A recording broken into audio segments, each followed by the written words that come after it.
Torah was given at Mount Sinai 3,300 years ago, and every year, not only do we remember what happened then, but God is giving us a feeling, an idea, and a uplifting of what happened then. We're not only thinking about it, but we are experiencing it.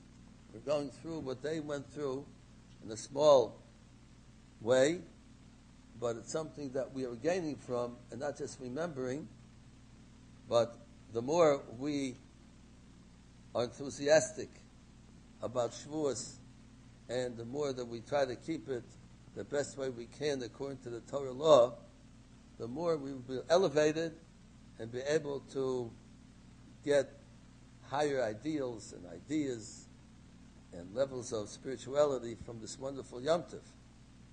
And one of the highlights of the Yom Tov is that it's a custom that people stay up a whole night studying the Torah, first night of Shavuos. If you go into any Orthodox synagogue or any yeshiva, to come in, and it's like the middle of the day, people are studying Torah with teachers, with partners, and everybody according to their level. So I hope that you'll also join in what the Jewish people are doing all around the world, whether it's this country, Australia, the Holy Land of Israel, England, wherever you go, you'll find people staying up a whole night studying Torah the first night of Shavuos. So it's a wonderful thing to be part of. It's to show our great love and appreciation and our great feeling of our realizing what Torah is. And there's no better way to show that appreciation and our esteem for Torah is by studying diligently. That's how we show our appreciation for the Torah.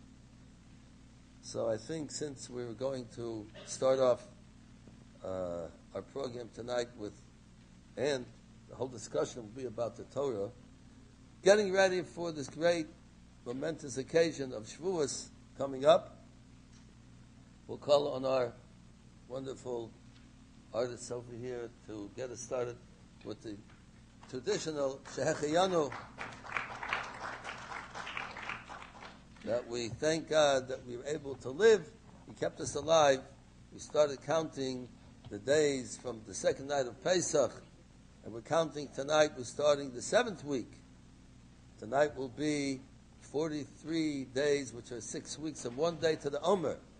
We're going to transition from Yesod, what we supposed to said last, this week we're supposed to work on our thoughts, to purify our minds and our thoughts, and now we're going into Malchus to pray to God that He should show His kingdom to the world.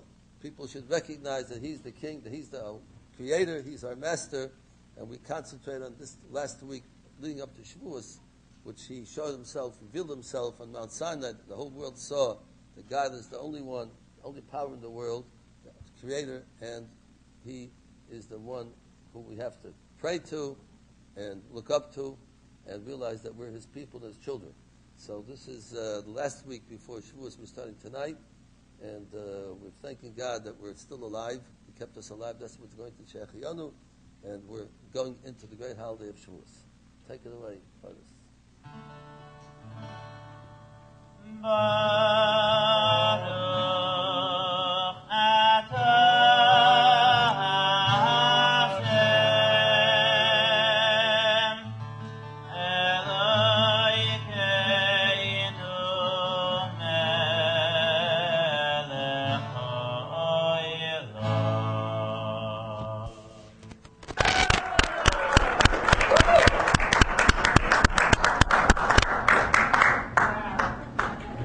You guys on the last Mitzvah Shabbos on the radio thought, what?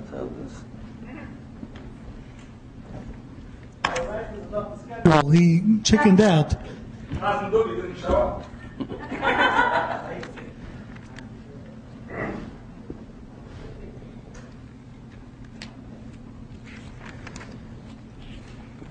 When we learn about the Oh, it's working now. About the creation of the world. God created the world in 6 days, as we know. And the end of the 6th day, it says, God saw everything that He created was very good.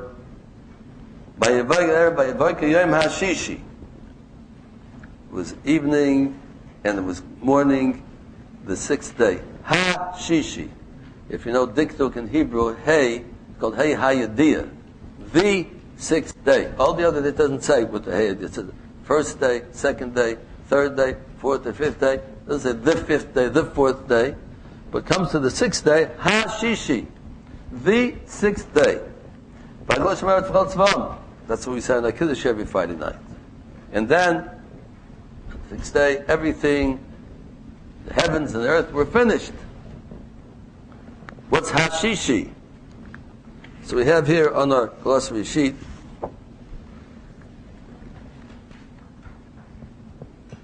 Yom hashishi, and number 3, Shel Chodesh Nisan, referring to the 6th day of the month of Sivan, the 6th day of the month of Sivan. The simple translation means the 6th day of creation. The 6th day of creation, it was morning, it was night. But Hashishi tells us, referring to a different 6th day, the 6th day of Sivan, the day of the giving of the Torah on Mount Sinai. And number 4 we say, Shehisna Iman, God made the condition, Amanas Shikam Alayim Yisrael Es HaTorah. The whole world was finished. God's great creation. He created in 6 days all the wisdom and all that He put into the Bria, into the creation of the world, starting from the sun and the moon and the stars and the animals and the vegetation and man, everything was only created with the thought in mind that the 6th day of Sivan will be the deciding factor whether the world will exist, will go on, or the world will become toyev vavoyu, back to emptiness and void. If the Jews will accept the Torah Mount Sinai, the 6th day of Sivan, then there will be Shemayim v'aretz. There will be the heavens and the earth. But they will not accept the Torah, then there's no purpose for the world, and everything will turn back to a void, nothing. So, right away we have an answer to the question of the title of our Shmuz tonight. What would happen to the world if the Jewish people refuse to accept Torah Mount Sinai? The answer is, the world would not exist anymore. Now I'm going to quote to you from a very, very holy book called the Nefesh aKite. This holy book was written by Rabbi Volozhin from the city of Volozhin, who started the great Volozhin Yeshiva. He was a disciple, a student of the Vilna Gaon, one of the greatest men who ever lived. He lived about almost 300 years ago, and he wrote this holy sefer, this book. It's very full of Kabbalah, of what we call mysticism for some reason, people call it. But anyway, the secrets of the Torah. And I'm going to quote freely from what he writes, and included number 5. Of course, it's in the middle of a very great discussion that he's talking about, and I'm going to try to explain it to a certain extent. It's very deep thought. But he says, "O emes balti shum safek klal."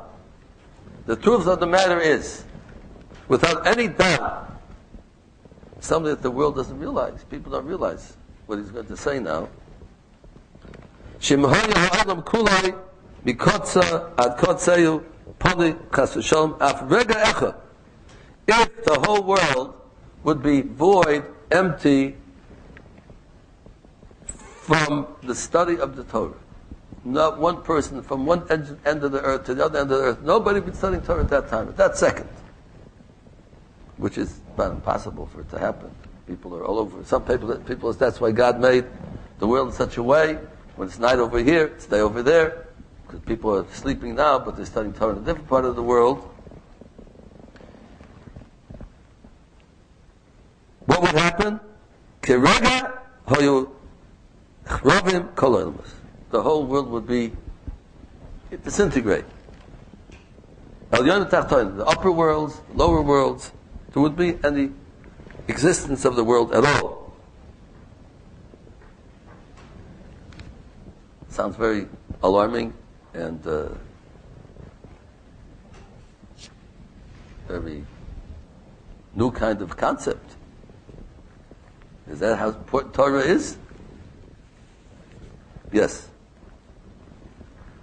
Torah is the foundation and purpose of creation. That's number 5.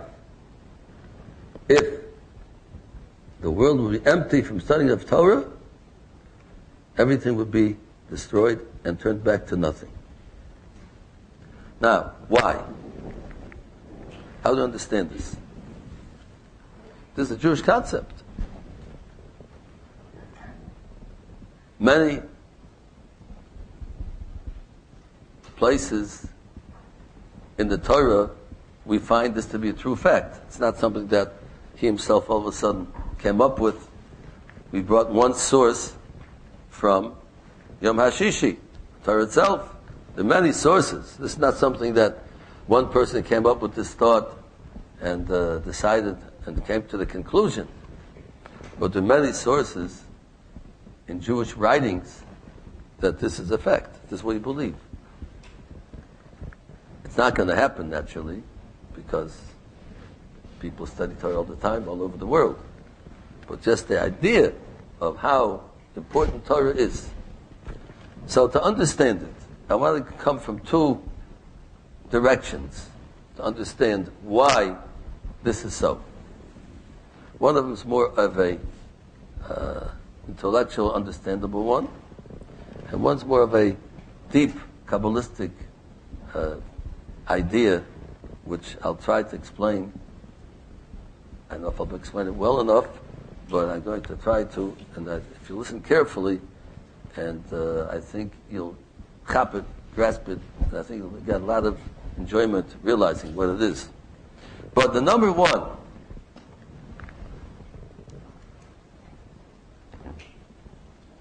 we have to go back to the purpose of creation. Why did God create the world? God is the wisest of all. He doesn't do anything for no reason. He created the world. He must have a very deep reason for it.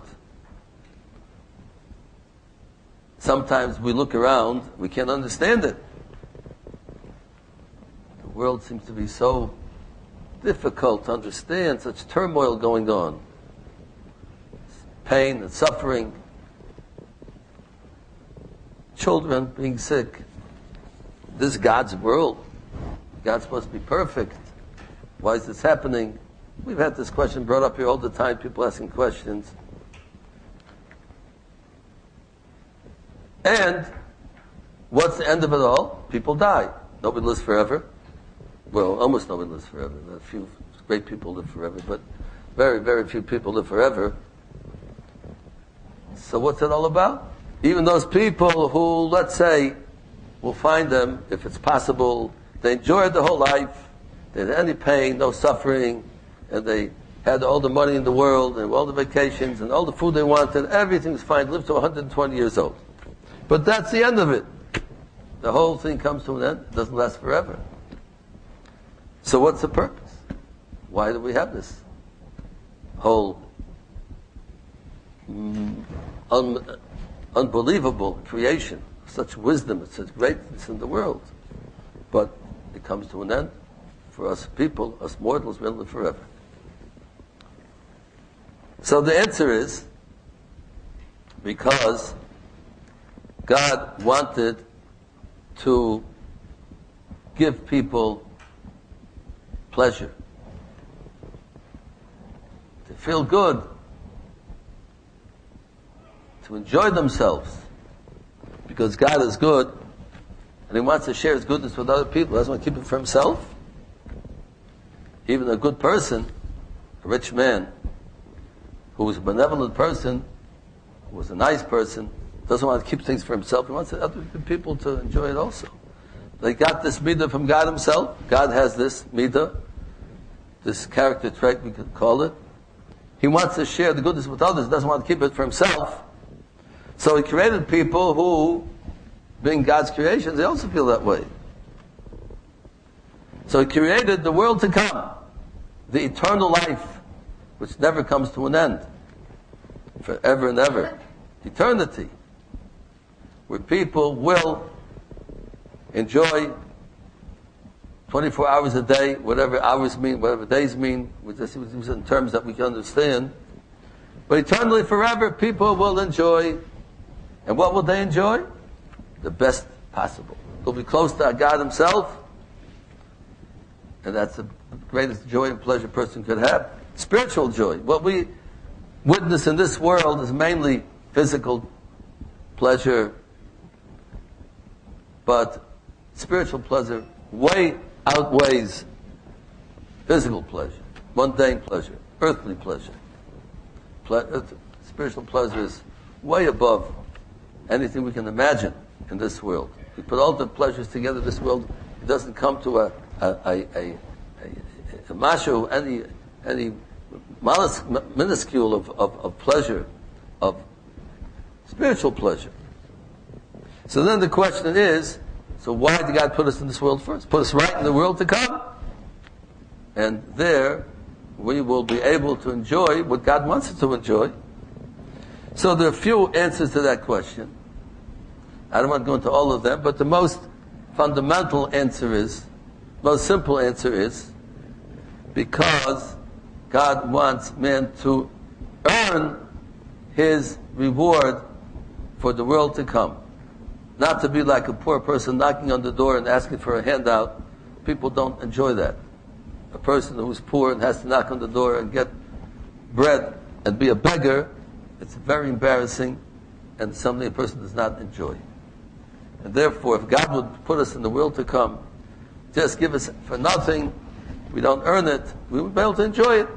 It wouldn't be pleasureful enough for us to enjoy. He puts us in this world and gives us all kinds of challenges for us to live up to the challenges.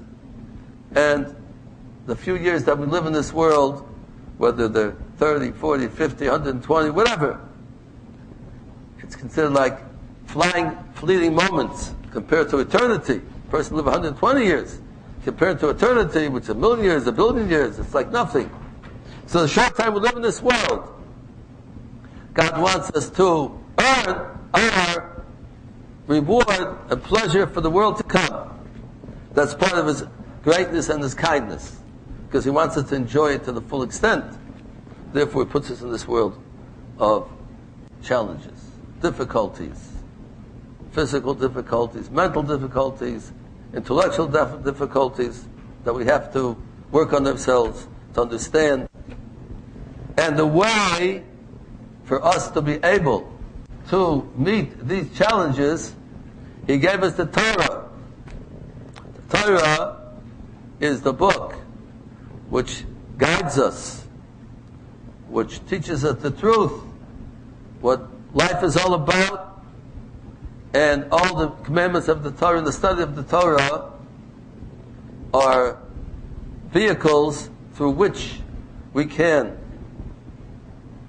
stand up to challenges, perfect ourselves, prepare ourselves to be close to God in the world to come. Without Torah, we cannot be well prepared. We have to, only through the Torah, can we realize what the truth is, what real life is, what wisdom is, what perfection is. Only through the Torah. As we see around the world, us, all around there, all different people have different ideas. What's good and what's not good. What is the real good? You go around the world and you'll find all kinds of different ideas what good is. People can kill other people and say, that's good. Hitler can want to destroy all the Jews, say, that's good. All different ideas, what's good. We'll never know what real good is unless we study the Torah. Because God, He knows what goodness really is. And that's how we can understand to live and to be guided by the laws of the Torah. And through that, with God's great kindness of giving us the Torah, this is how we come to perfect ourselves and stand up to the challenges of life. Therefore, if Torah would not come to the world, then there's no purpose for the world to exist. Because the whole purpose of the world to exist is by people to study Torah, to fulfill the commandments of the Torah, through which they will come to the world to come. That's why God put us in this world, for us to have the opportunity to understand Him, understand what's right and what's wrong, to understand what's perfection. And that's how we come to the world to come. That's the whole purpose of it. If we don't have the Torah to show us, to guide us, then what are we doing here? There's no purpose to live, no purpose for the world to exist. So therefore, that is a simple understanding, which is a basic understanding of Hashem said, if the Jews will accept the Torah on the 6th Hashishi, on the 6th day of Sivan, the whole world is waiting for that momentous day to come, and will they accept it, and the world will have a purpose and reason to exist? Will they not accept it, and there's no purpose for the world to exist anymore, and God will turn them back into Torah Vavaya. There's no purpose for life. Now you might go around asking people, what is life all about? What are we doing here? Most people don't have any answer for it. They don't want to think about it. Because they start thinking about it, they start getting scared. Maybe they're not living right. What's the purpose? You believe in God, yeah, somebody? Some people say no, some people say yes. So if you believe in God, why did He create the world for? I don't know. It's a good question. People don't realize. They don't think. They want to think. They're so busy, most people, with the day-to-day, running after worldly things, making money, and having pleasures of this world. They have no time to think of what the purpose of life is all about. Sometimes people, when they get sick, chas v'sholem, and laying in the hospital, all of a sudden, they start thinking about, what am I doing here? What's going on? They have time to think. And they start saying, what's the world all about? They see, what is a man altogether? How long can a person live? How can a person be sure about his life? How healthy he's going to be? We don't know. We shouldn't have to come on to such drastic measures to get us to think. We have to think when we're still healthy, and our minds are still intact. God gave us a mind to think and to realize what we're doing in this world. As Jewish people, the answer is very simple and very clear. God gave us the Torah Mount Sinai, and that's why we're so thankful to Him for giving us the opportunity to realize what life is all about and to prepare us for the eternal future of the pleasure of the world to come. So therefore, without that, there's no world. Now, to have a deeper understanding of the mechanics, we have number 7, Kihem Chayenu V'Orach Yameinu. We say in our prayers every night, in the Ma'ariv prayer, in the evening prayer, Torah and mitzvahs, the study of Torah and the performing of the mitzvahs and commandments, that's our life, and the long days, many days, referring to our life in this world and the life in the world to come. Only through Torah and mitzvahs that God gave us. Vohem Nehegeh, we say right away, afterwards, the same prayer, Yomam V'Loila, number 8. And in the words of the Torah, and the mitzvahs, we will busy ourselves, study, talk, think, day and night. A person should try that every day of his life should study Torah a little bit in the morning, a little bit in the afternoon, and in the evening. Shouldn't a day go by without studying the Holy Torah. At least something. 1 minute of Torah, 5 minutes of Torah. The more the better. We say, the words of Torah we'll study day and night. Some people literally study day and night, the whole day and the whole night. Those great scholars, great tzaddikim, the pious people, study Torah all the time. You can never learn the whole Torah. It's endless. It's God's knowledge. God is endless. His knowledge is endless.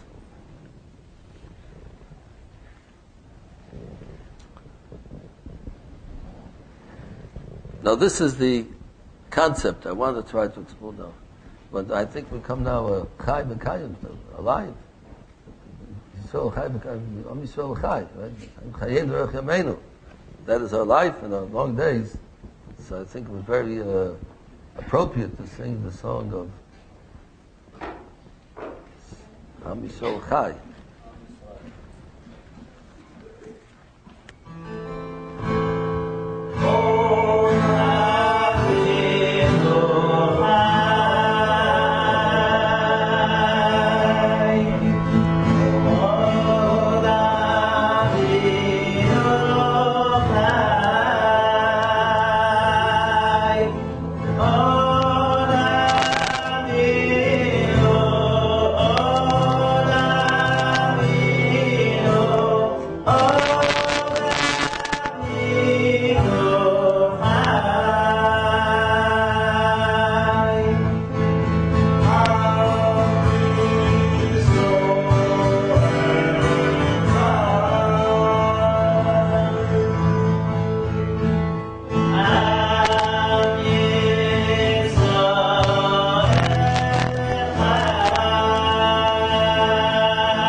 We have another talent here tonight, besides our great musicians with their singing and playing.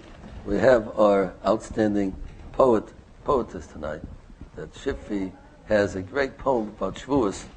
I saw it before and I was very inspired by it. I think you will also be very inspired by it. So maybe we can ask her to come up and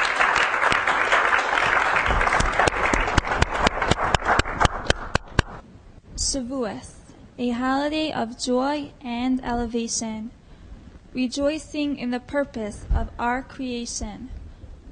When God gave us the Torah, very essence of our being, its shining beauty and goodness, forever unceasing. The giving of the Torah so holy needed preparation beforehand. The Jews did so for 3 days in the desert sand.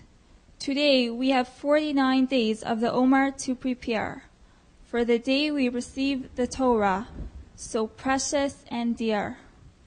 God offered the Torah to all of the nations. Each one declined upon hearing its many applications. God then offered this gift to his nation so special and rare. Without a question, we promised to the Torah we'd adhere. On Mount Sinai, so humble and low, was where God chose his Torah to bestow, teaching us a lesson so essential and strong. Only to those with humility can the Torah belong. God couldn't give his holy Torah through just any man. To Moshe Rabbeinu so great this task he did hand, of transmitting the Torah so pure and sweet to the exalted nation that God did seek. The Torah is so special and was given in an awesome way. God brought thunder and lightning in an outstanding display, making clear to us our great responsibility to keep all facets of its laws in its entirety. God came to us as a groom to a bride, betrothing us with the Torah, his joy and pride. Each Shavuos we connect with God once again, rejoicing and delighting in his precious gem. Throughout these long, bitter years of exile, persecution, pain, and tears, the Torah has kept us alive and going. Inside each Jew, its fire burning and glowing. We must show how we appreciate and recognize the greatness of the Torah, how it truly is a prize, by studying it ever so diligently and keeping its golden laws meticulously. Torah is our light, guiding us in all ways, leading us through every age and stage. A wondrous gift from God up above, given to us on Shavuos in his infinite love.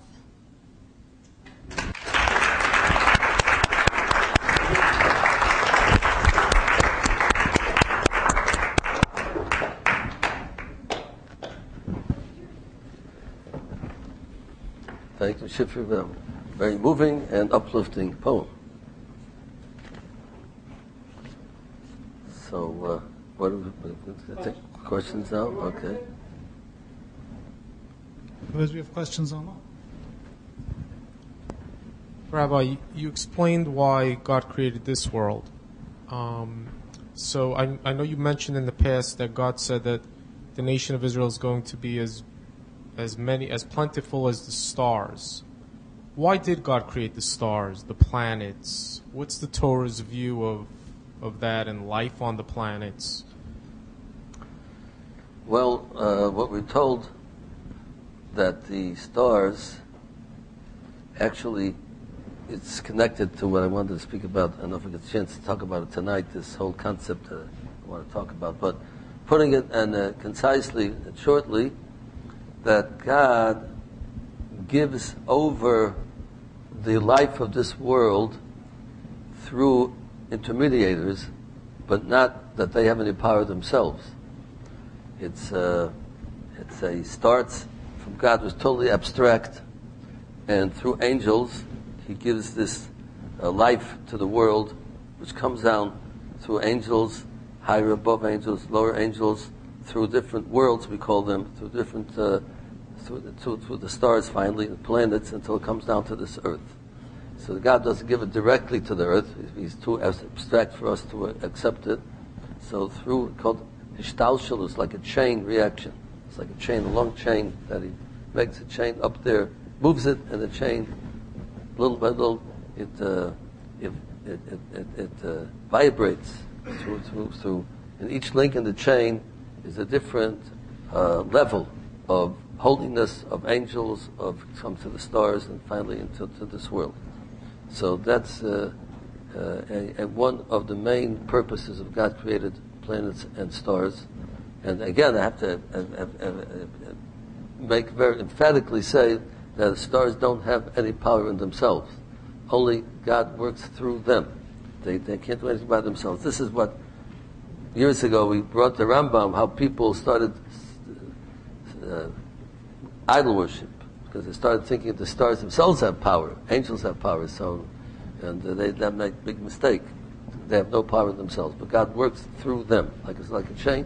If he's making it, it starts the action of a chain all above, and only the power of the chain, only the person who is making it, moving it above, they get the power from that. Themselves, they can't do anything.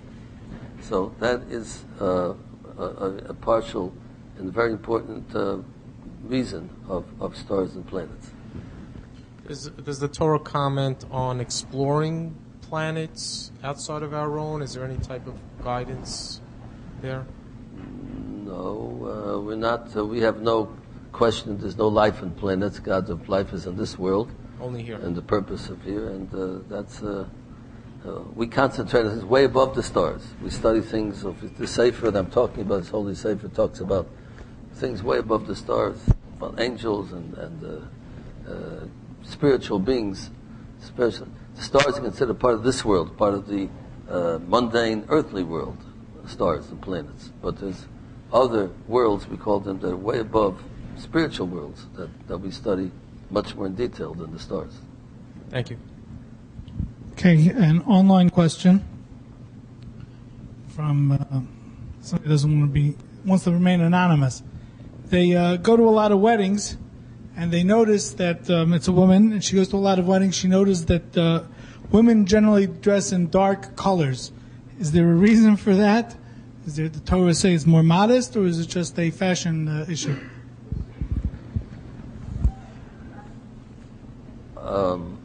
It's a hard question to answer, but dark clothing is considered more modest, but modesty has its parameters also, and it became like a style now. Maybe it started off with some people wanted to be more modest and put on dark clothing or black clothing, and that became the style, and people are going that way. A lot of them. That changes every. But we're told that a woman's supposed to look nice for a purpose, for her own self, for her husband's self, and modesty has its limitations, and sometimes people go over the boundary of modesty, and there's no law in the Torah or custom that a woman can't wear bright clothing, and it's on the contrary, a woman should wear more bright clothing and look nice, and that's the way a woman is the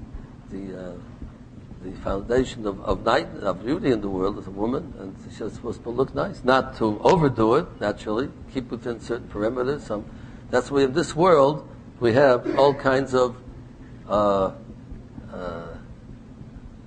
challenges to go too far, not to go far enough, and everything is like that. We have to have the right balance of things, and not to go to extremes of things, because that's already controversial. Also, what's called an extreme.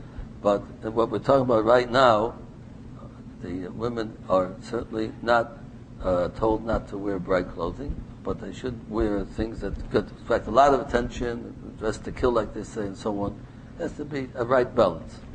So that what the person's asking, it certainly is a sign of a modesty, but it's not necessary to be that extreme.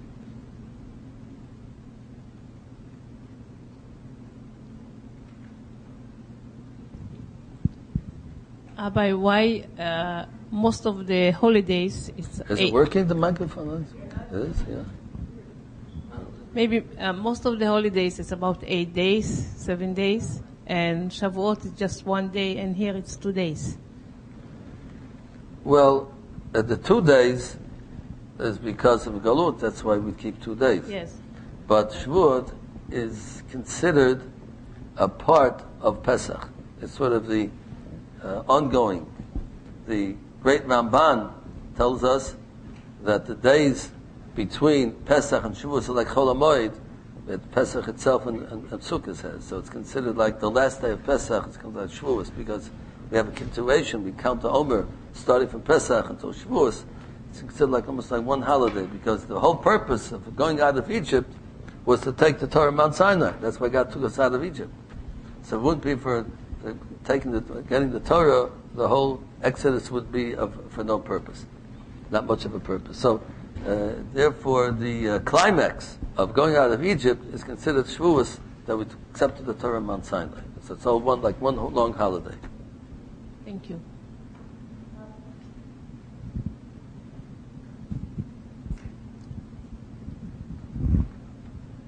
Okay, this came online. It touches on something that has been discussed several times previously.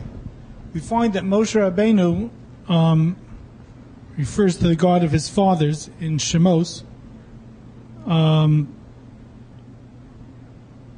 In other words, Lokei Aviv Aroma Menhu, and he calls his son Eliezer Ki Lokei Avi Be'ezri. He refers to his father's God.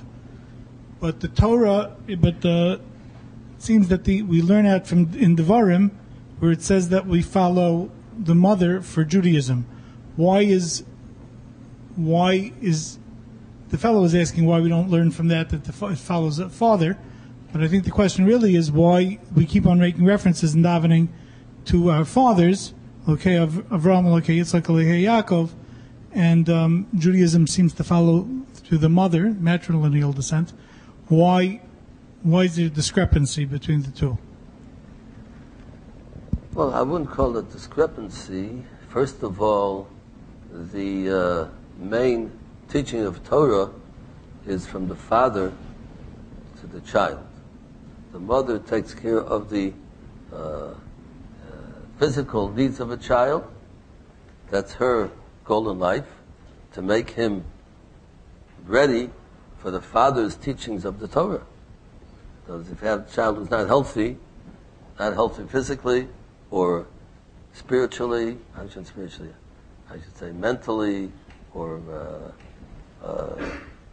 emotionally, he will not be able to accept the father's teaching of the Torah. The father is the one who studies Torah. The mother is the one who, they have a partnership together. They build a house. The mother makes sure everything in the house is taken care of in order that the husband should be able to study Torah. And together, they build a house, a Jewish house. So the main teaching of the child is from the father. And therefore we mentioned the God of his father, because that's the one who was mainly spiritual teacher. The mother is his physical teacher and caretaker for him. So therefore the spirituality is more based and attributed to the father, because the father teaches the son Torah. But the mother, who has a shutfus, she has a partnership in the whole building of this family. She's considered like they're all one, Ishta Kegufo. One was not two separate entity. We have a general rule in the Torah: Ishta, man's wife, is like himself. It's all one unit. They're working together. So it's when we mention Avram, we're automatically mentioning Sarah also. But Sarah, the woman, is always in the background. She has tzenius, modesty, keeps out of the limelight.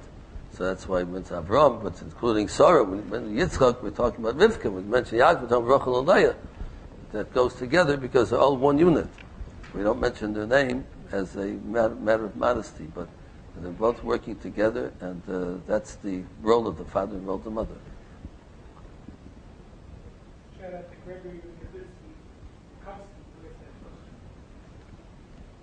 What was it? Oh, that was the name?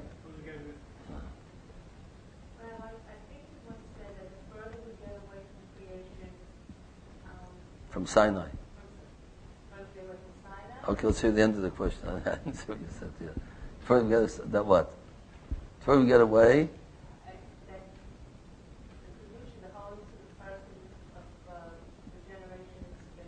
From Sinai. From Sinai. Yes. That was the epitome, the highest level of kedusha, of holiness, and is like you in a physical way. If you have a big fire that's very warm, the further you get away from it, it gets cooler and cooler. So that every generation gets from Sinai, it gets cooled off a little bit, not the same. Except once in a while, God sends a great, great scholar, great man, who lifts up the whole generation, and to a certain extent brings it back, that warmth to a certain extent. But generally speaking, the generations called Niskatnu Hadoris, the generations get smaller in their spirituality.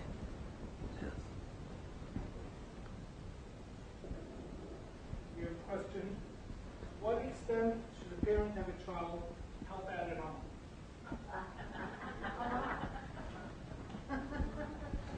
I guess if that's what you ask the parent, we ask the child. I think that's what you're asking me. To what extent should a parent have a child help out at home?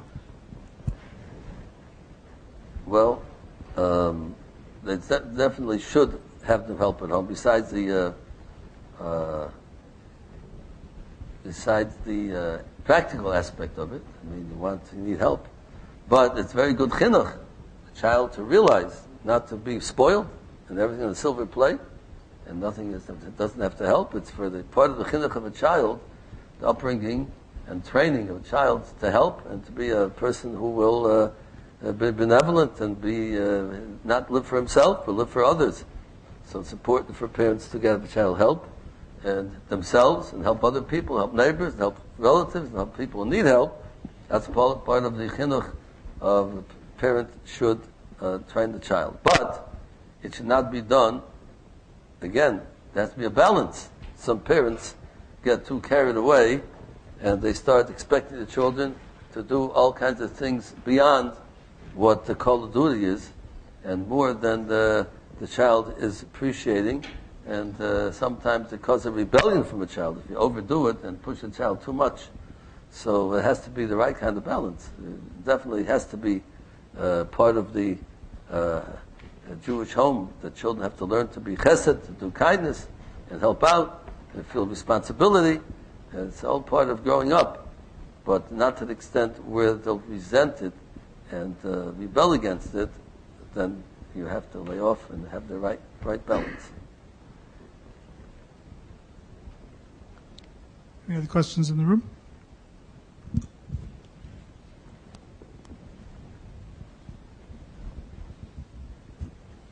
Rabbi Mintz, I always remember learning as a kid that the reason why people stay up late at night on the night of Shavuos is to make up for, because the children of Israel were sleeping the morning on Mount Sinai. So it was like, but then I recently heard a commentary that someone said that the reason why they were sleeping is because they felt that they were going to see the revelation like in a sleep-like state, because only Moshe really received like Nevuah face-to-face. So they thought that there was. So I wanted to know if Rabbi Mintz could clarify that. Like, why were the children of Israel sleeping? Did they oversleep, or were they trying to receive the revelation through sleep? We have to understand who we're talking about over here. I mentioned before the reason why we stay up is to show the chavivus and the love we have for Torah.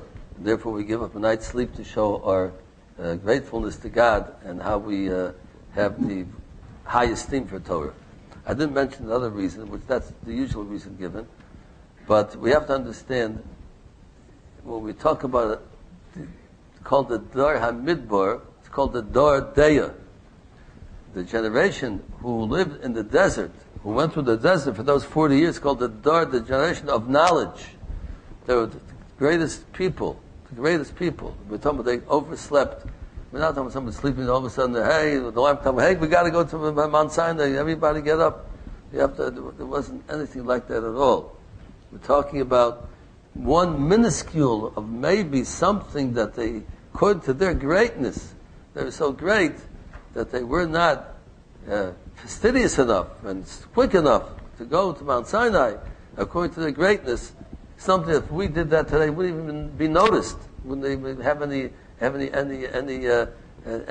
reason in the world for anybody to think we did the wrong thing. For us, we're not great enough to be able to take us to task for such a minuscule thing that maybe they slept for maybe a fraction of a second, that they weren't fast enough in getting up.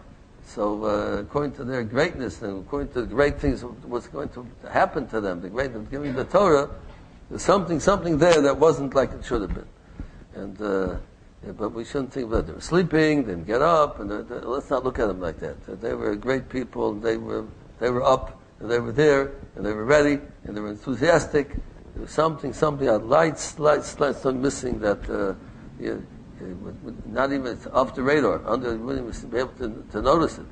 But only God noticed it, because He notices such. He's so perfect. He demands perfection. But let's not think that in the way that we think about. We're supposed to get up to prayers that morning. We overslept. The alarm didn't go off. We turned it off and back to sleep. Put it on snooze. Whatever it is. Let's not look at it like that. We're talking about people in the Midbar, the greatest people who lived there with people. And they saw the miracles of God in Egypt. They saw the splitting of the Red Sea. They saw the giving of the Torah Mount Sinai. These were great people. So we can't look at them the way we look at ourselves, the way we conduct ourselves. Our weaknesses are not the same weaknesses that they had. But what you're saying now about this person, I don't know where it's taken from. It's a little hard for me to accept that, because they were the ones who demanded that God come to them. Originally God said, I'll give the Torah to Moshe Rabbeinu, I'll speak to him, and you'll watch me speak to him, so you'll know that it's true. There's no question that Moshe Rabbeinu spoke to God, God spoke to him, and gave the Torah to him. The original plan was, God will appear to Moshe Rabbeinu in front of all the Jewish people, and give him the Torah, and then he'll give it to the Jewish people. And the Jewish people said, no, we want God to speak directly to us. Our will is that our king should speak to us. They're the ones who demanded God speak to them. Now you tell me they wanted to sleep and get a nevuah through sleeping. I don't believe. I never heard such a thing. Doesn't register in my mind that's what happened. I'm saying because they're supposed to be one that didn't want to sleep. You're saying they wanted to sleep in order for God to prepare them to sleep, but they didn't want to sleep. They wanted to get up. But one minuscule, I'm talking to adults. They talk to kids. You say it one way. You talk to adults. You say it a different way. It's the same idea. We have to understand when we say they slept, it means maybe a fraction of a second of what they should have been quicker in what they were doing. It was something for their greatness. God took them to task. You should have been a little. For your greatness, I expect more from you. But it's not in the way that we, as children, as we grow up and become adults, we have to understand things more deeply and more efficiently. That wasn't just people sleeping overslept. That wasn't the case. It has to do with that, but according to their greatness and their level, it was. Not according to our level.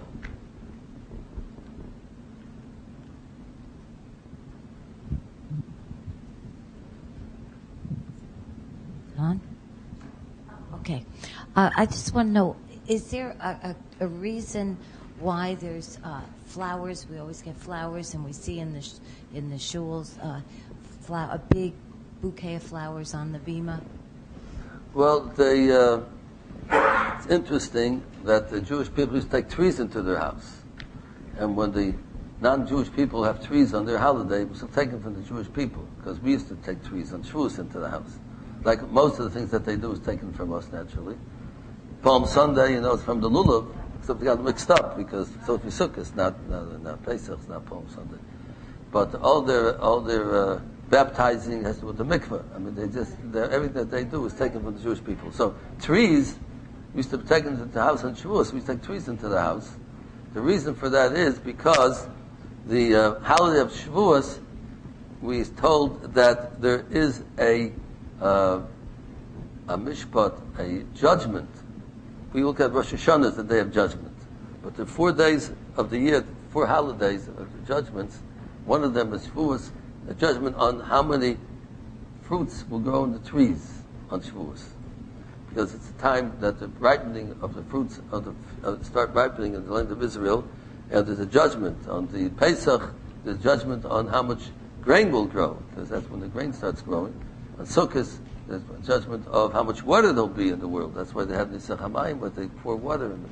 And Rosh Hashanah, that's a general judgment for everybody. So since we're supposed to remember that God is judging us for the fruits of the tree. They used to bring trees into the house to remind us about the trees, about the germs of the fruit. We stopped doing it since the non-Jewish world started taking in on their holiday, so we stopped doing them. Like many other things we stopped doing because we don't want to look like we're doing the same thing that they're doing. Same thing, the shul, I mentioned before, the shul in the city is supposed to be the highest building in the city. That's where all the churches have the steeples. Why they have steeple? Because they make it the highest building. That's a Jewish idea. That every shul was the highest, but they started doing it, so we stopped doing it.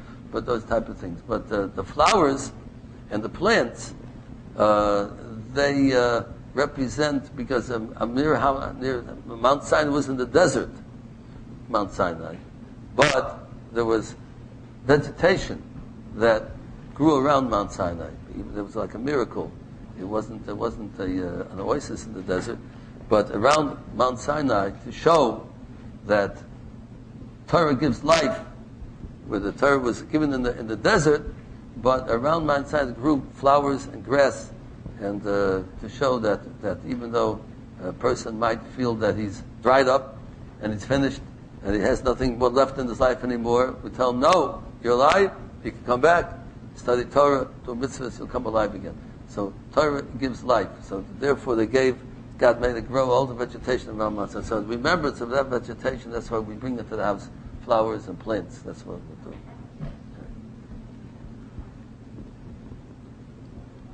Any other questions?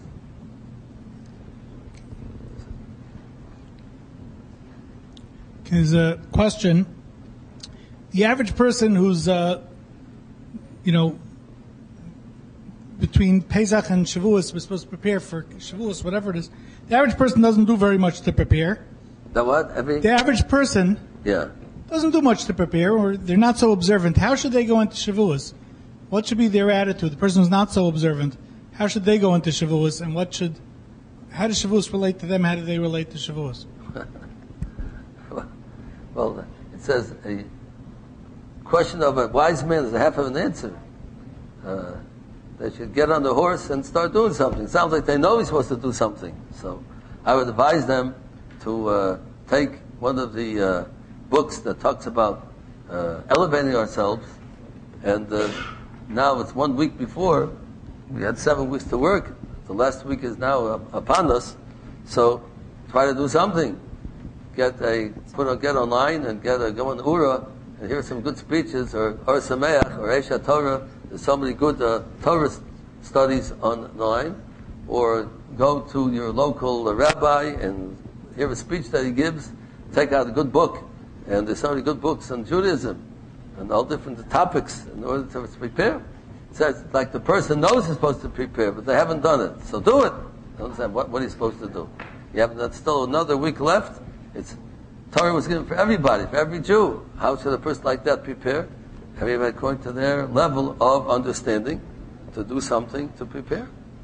So I don't exactly understand what the problem is. The person realizes he's supposed to do something. Well, a lot of people don't even realize. You ask them, what's Shavuos about?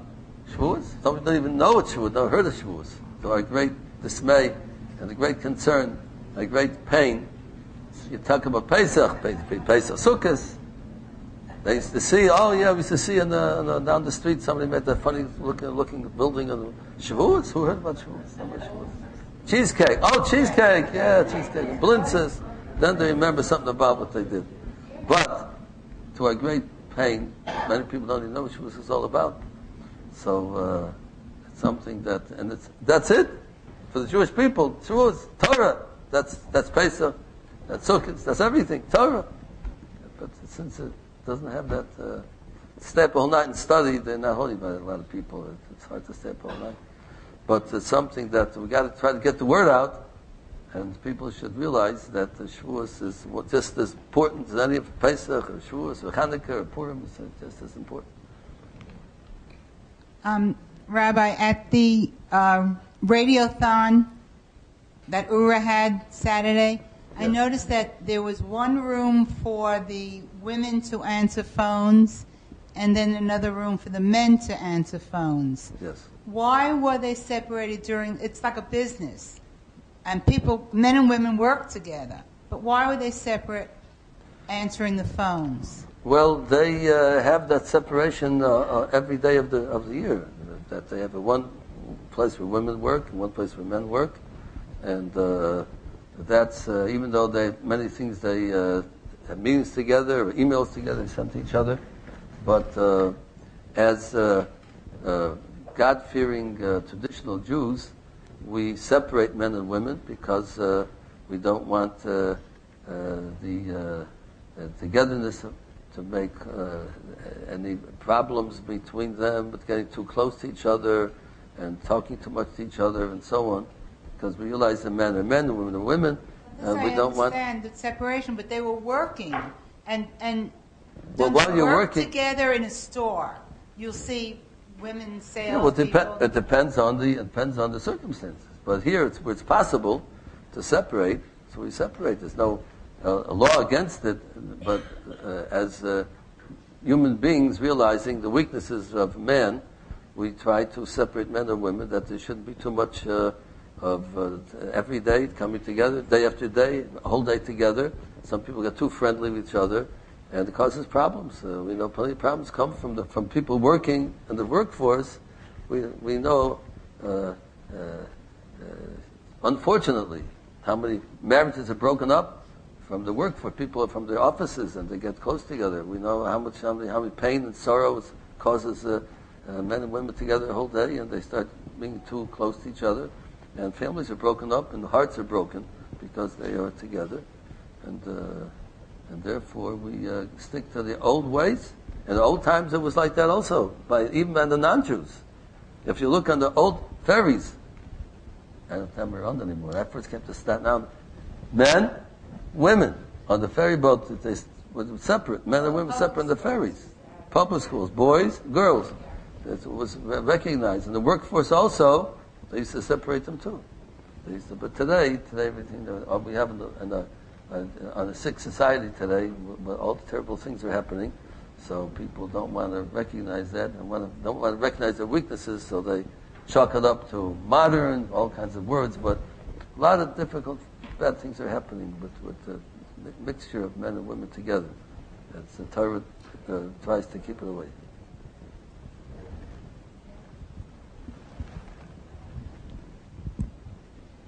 Hey, how about something singing? What's going on over here? You want more music? What? There's been a request for more music. More music, come on.